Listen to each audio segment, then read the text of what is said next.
Buenas noches, mi nombre es Marco Colorado. Vamos a hacer una entrevista para la materia de antropología.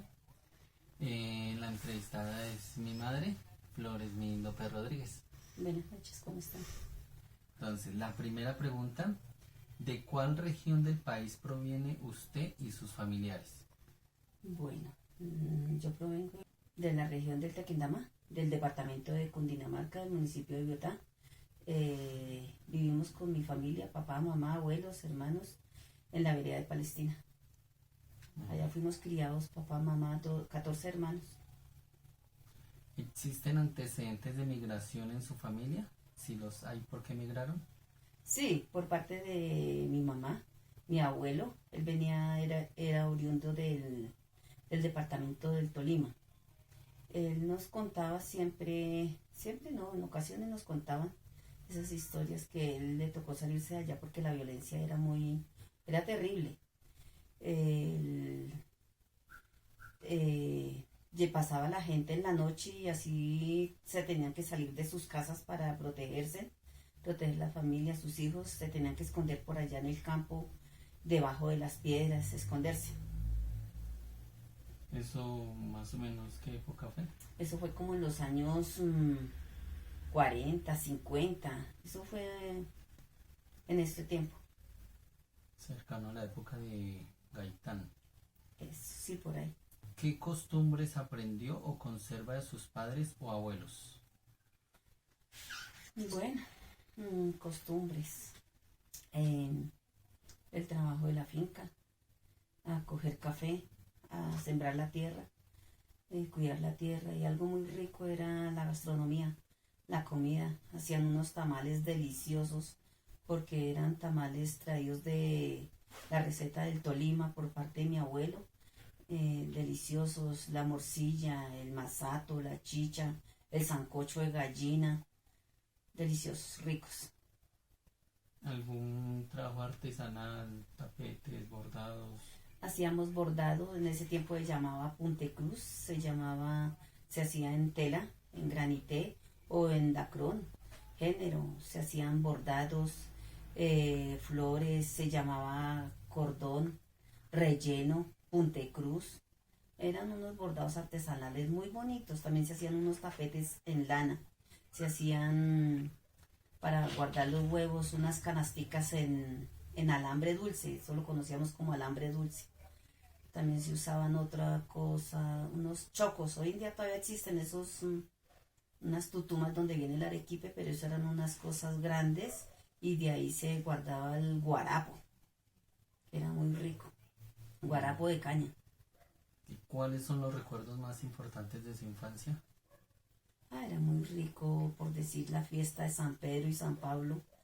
Eran 3 días de fiesta, entonces bajaba la familia de aquí de Bogotá, entonces era rico porque uno pues ya no lo forzaban a trabajar, ya uno podía como jugar, ahí sí podía hacer un poquito de desorden y como que no lo regañaban tanto porque ellos, los papás también se cohibían por la visita, entonces era como rico porque ahí uno sí se los podía pasar por la galleta. Y había otra vez tamales, gallina, cosas ricas. ¿Qué juegos favoritos recuerda en la infancia? Bueno, juegos no habían mucho. Normalmente se saltaba el lazo, se jugaba con la pelota, el balón, el gol. Habían unos juegos que jugábamos la cancha, o la guerra también, eran juegos buenos.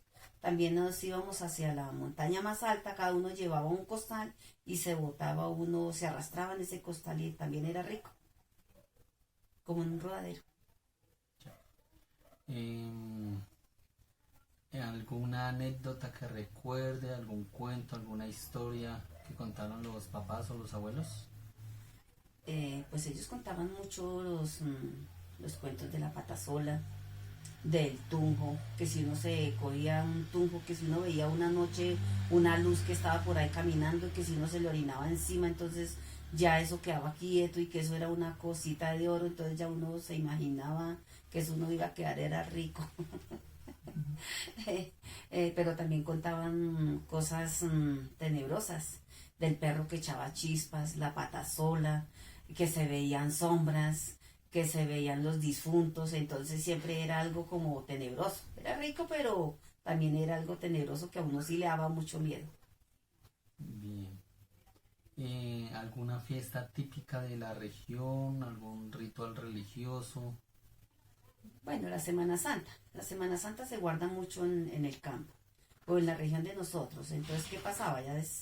Desde la semana anterior se recogía la comida, el plátano, la yuca, la guatila, para la siguiente semana. Se traía también la leña para toda una semana, porque en la Semana Santa, desde el domingo Ramos hasta el domingo de Pascua, no se hacían labores del campo.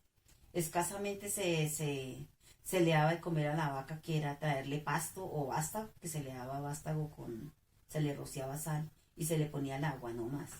Pero con labores del campo no se hacían. Nos prohibían era también escuchar la música, silbar o cantar, aplaudir. No podíamos hacer eso. Y también nos decían que el jueves y el viernes uno no se podía bañar porque uno se convertía en pescado. Y sí, rezar mucho. Ok. ¿Alguna música o algún tipo de baile en especial de esas fechas? Pues baile, el normal de los campos. La música como popular. Pero nos enseñaban era como a escuchar la guabina, el pueblito viejo, Lunita consentida, los guaduales, el bunde tolimense, la ruana. Esas canciones que de verdad eran buenas. ¿Algún acontecimiento político que haya afectado a la familia durante esas épocas? Durante esas épocas y esta, porque nosotros por ser del pueblo de Biotá, del municipio de Biotá, es un pueblo comunista. Entonces hasta la fecha de hoy todavía es marcado por esa política. Entonces es algo que siempre usted dice que es de Biotá y siempre como que está señalado. Biotá. Le dicen a usted, ese pueblo es peligroso, zona roja. Era muy poquita la minoría que hubiera de conservador o liberal. Y el que lo fuera, pues no podía decir porque si no lo iban sacando de la región o lo iban matando. No podían usar su color favorito, el liberal era el rojo, el conservador era el azul, igual no se podían poner esas prendas porque ya se estaban delatando que eran de ese partido. Entonces, eso es algo que lo marca a uno. Vale. Bueno, eso es todo para esta entrevista. Muchas gracias a todos. Gracias.